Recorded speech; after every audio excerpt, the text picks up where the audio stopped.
A photograph by Shirley Tolson.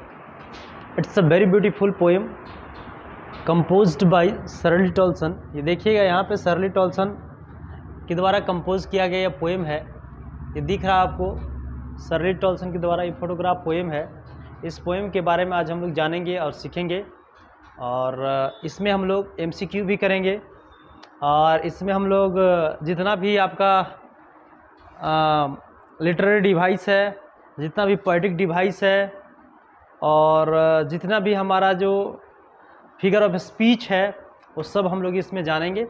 और इसके अलावा हमें नहीं लगता है कि कोई दूसरा वीडियो आपको देखने की ज़रूरत पड़ेगा। चलिए जानते हैं इस पोएम के बारे में, जिक्र करते हैं। A photograph by Shirley Tolson. Clear? तो समय को ना गवाते हुए हम लोग आगे बढ़ते हैं।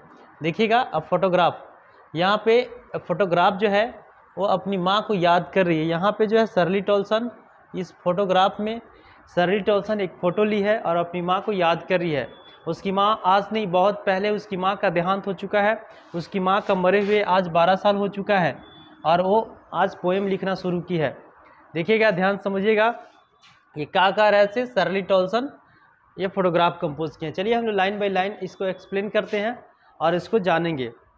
अगर आप पहली बार इस चैनल को देख रहे होंगे तो कृपया चैनल को सब्सक्राइब कर दें, जिससे सबसे पहले आपको कोई भी आप वीडियो अपलोड करें तो सबसे पहले आपके पास पहुंचे और इसे आप पढ़ सकते हैं। ठीक है, चलिए देखते हैं इस पोएम में क्या बताया गया है और जानेंगे इसके बारे में।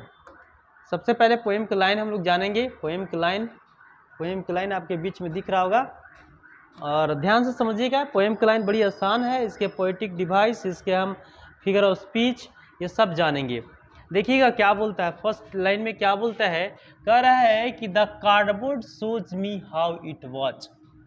कह रहा है कि ये कार्डबोर्ड, ये फोटो, ये जो फ्रेम मुझे बतलाता है कि ये कैसा था। कहता है कि when two girl cousins went paddling, जब दो चचेरी बहनें पैडलिंग के लिए गए थे, समुद्र के किनारों पर छपछप्पा लगाने के लिए गए थे, तो क्या बोलता है कि each one holding one of my mother's hand, और हर एक जो थे मेरी माँ का हाथ को पकड़े हुए थे। मतलब शर्ली टॉल्सन की जो माँ थी वो अपने साथ 3 गो बहने के साथ, 3 गो मतलब बहनें गई थी उन लोग, यानी तीनों मिल करके, ये जो है सपोज दैट मान लीजिए कि ये है शर्ली टॉल्सन की माँ है, ये शर्ली टॉल्सन की माँ है, और इसके साथ में 2 और जो थी छोटी छोटी कजन्स थे, जो उन लोग भी समुद्र के किनारों पर छपछप्पा लगाने के लिए गए थे। उन लोग भी छपछप्पा लगाने के लिए वहाँ पे समुद्र के किनारों पर गए थे। और क्या बोलता है आगे देखिएगा, कह रहा है क्या चीज कि and see the big girl, और वह जो बड़ी लड़की, मतलब यहाँ देखिए ये जो बड़ी लड़की सम 12 ईयर्स और सो, वही लगभग 12 साल की, समझ रहे बात को। ये जो बड़ी लड़की है उसका उम्र है 12 साल इस पोएम में, यानी शर्ली टॉल्सन की ये माँ है। और ये क्या बोल रहा है कि all 3 stood still to smile through their hair, और तीनों के तीनों अपने अपने, मतलब तीनों के तीनों अपने अपने अपने बालों के अंदर से मुस्कुरा रहे थे, या और तीनों के तीनों वहाँ पे पूरे शांत खड़े थे, स्टूड स्टिल थे। देखिए यहाँ पे एस और एस मिल रहा है, तो यहाँ पे एलिट्रेशन हो गया। याद रखिएगा, जब कोई भी फिगर ऑफ स्पीच में, जब कोई भी वर्ड में आपको अगर मिलेगा कोई उसी सेम लेटर आपको मिलता है, तो वहाँ पे फिगर ऑफ स्पीच होता है, कॉन्सोनेंट लेटर आपको मिलेगा। जैसे यहाँ देखिए, यहाँ एस मिल रहा है, अगर मैं यहाँ पे दिखाऊं तो यहाँ देखिए एस, और यहाँ भी एस मिल रहा है, सेम लेटर मिल रहा है।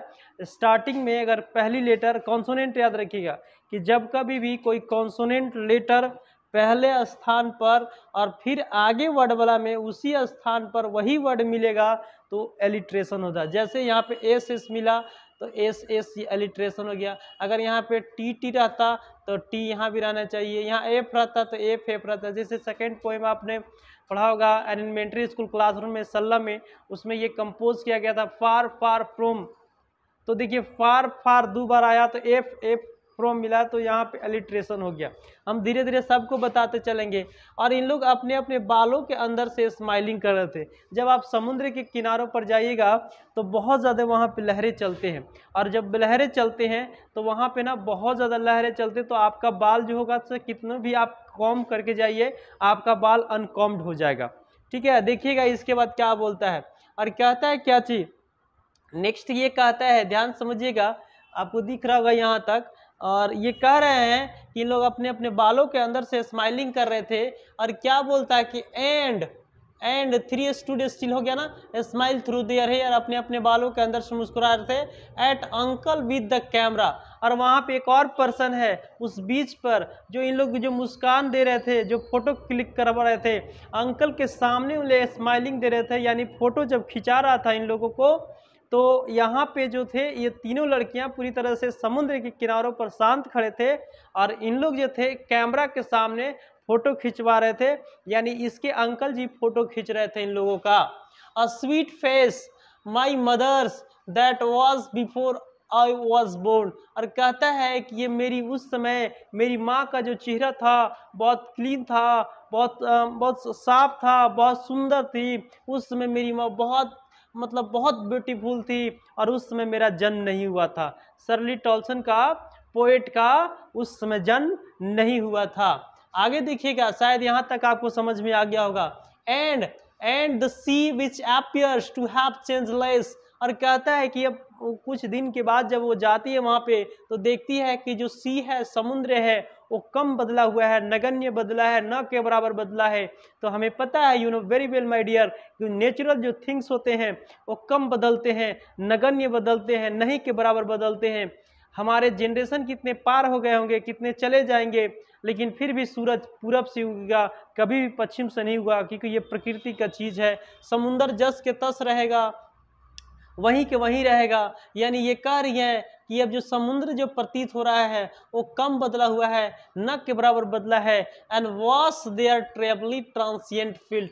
ट्रांसिएंट मतलब होता है नश्वर, तो उनके जो नश्वर पैरों को जो है, माँ के नश्वर पैरों को वॉश कर रहा है। यहाँ फीट जो है उसकी माँ को बता रहा है। याद रखिएगा, जब कोई भी वर्ड एक आदमी को बताने लगेगा, कोई भी वर्ड आदमी को रिलेशन बताने लगेगा, आदमी को बताने लगेगा, वो शब्द आदमी को यानी मैन को इंडिकेट करेगा, तो वहाँ पे जो पोएटिक डिवाइस होगा, जो पोएटिक जो फिगर ऑफ स्पीच जिसको हम बोल सकते हैं, वो जो यूज होगा वहाँ पे उसका यूज हम लोग क्या में करेंगे, तो याद रखिएगा, उसको जो यूज करेंगे हम लोग वहाँ पे जो यूज करेंगे इपिथेट बोलेंगे, उसको बोलेंगे इपिथेट बोलेंगे।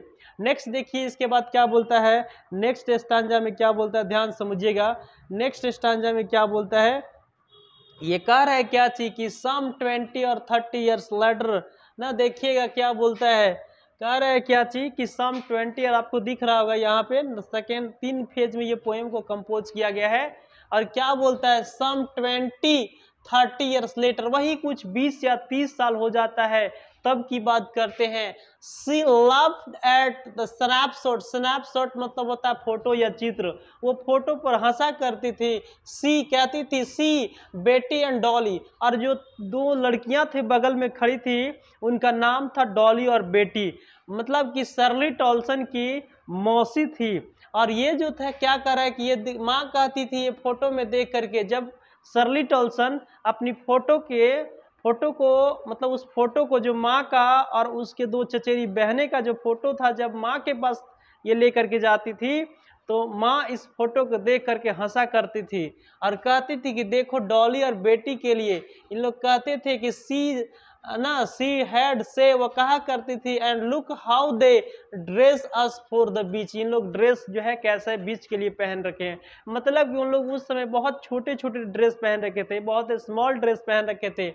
और क्या बोलता है, the C holiday was her past. माँ अपनी सी हॉलीडे को याद कर रही थी, अपनी छुट्टियां को याद कर रही थी। माइन हर लाफ्टर, मैं तो अपनी माँ को हंसी को याद कर रही थी।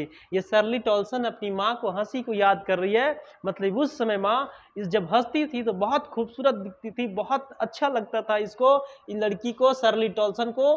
Both reap with the labour age of love, हम लोग दोनों ने खोया है कुछ, हम लोग दोनों उदास है। वी हैव बोथ वरी, मतलब यहाँ पे सैड, उदास है, with labour easy of loss, हम लोगों ने दोनों जो है बहुत कठिन मेहनत करके हम लोगों ने दोनों एक दूसरे को खोया है। मतलब माँ अपनी समुद्र की जो हॉलीडे था उसको याद कर रही है, वो भुला दी है, वो पास्ट हो चुका है, और माँ के हंसी को ये पास्ट कर चुकी है, यानी माँ को ये खो चुकी है। इसकी माँ ही नहीं है इस दुनिया में, तो किसको याद करेगी भाई, किसको के बारे में सोचेगी। और नेक्स्ट देखिए यहाँ पर लेबर इजी आ गया। ये देखो, जब कोई भी, एक याद रखिएगा, जब कोई भी आपका एक अपोजिट वर्ड आ जाए ना, तो वहाँ पे ऑक्सीमोरोन होता है। ये वर्ड आपको लगेगा लेबर इजी जहाँ रहेगा वहाँ पे ऑक्सीमोरोन मारना है। यानी कोई भी ना फिगर ऑफ स्पीच में ये होता है कि जब आपको मतलब कोई भी ऑपोजिट वर्ड एक जगह पर आ जाए, ठीक है, तो वहां पे क्या हो जाएगा, तो वहां पे ऑक्सीमोरोन हो जाता है। नेक्स्ट स्टांजा में देखिए क्या बोलता है। अगर नेक्स्ट स्टांजा की बात करें तो ध्यान से समझिएगा। नेक्स्ट स्टांजा की बात करें तो देखिएगा क्या बोलता है। कह रहा है क्या चीज कि हाँ, ये कह रहा होगा, आपको देख रहा होगा, यहाँ पे आपको दिख रहा होगा कि now she has been dead nearly as many years. अब उसको मरे हुए बहुत साल हो चुका, उसकी माँ को बहुत साल हो चुका है मरे हुए।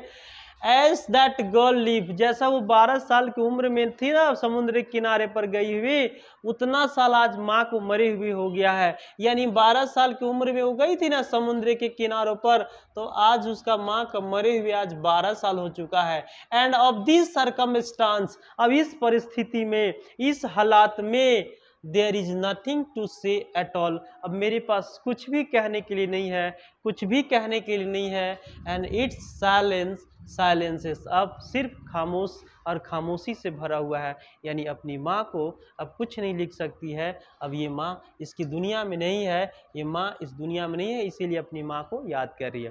तो ये था आपका पोएम जो मैंने आपको लाइन बाय लाइन एक्सप्लेन किया, और आपकी इसकी में MCQ मैं दूंगा, इसका क्वेश्चन आंसर भी मैं दूंगा, और आपको कहीं जाने की जरूरत नहीं होगा। हमें लगता है कि बहुत अच्छी तरह समझ में आ गया, इससे हमें नहीं लगता है कोई भी क्वेश्चन आपसे छूटेगा, कोई भी आपको फिगर ऑफ स्पीच छूटेगा, मतलब किसी तरह से आपको छूटने वाला नहीं है।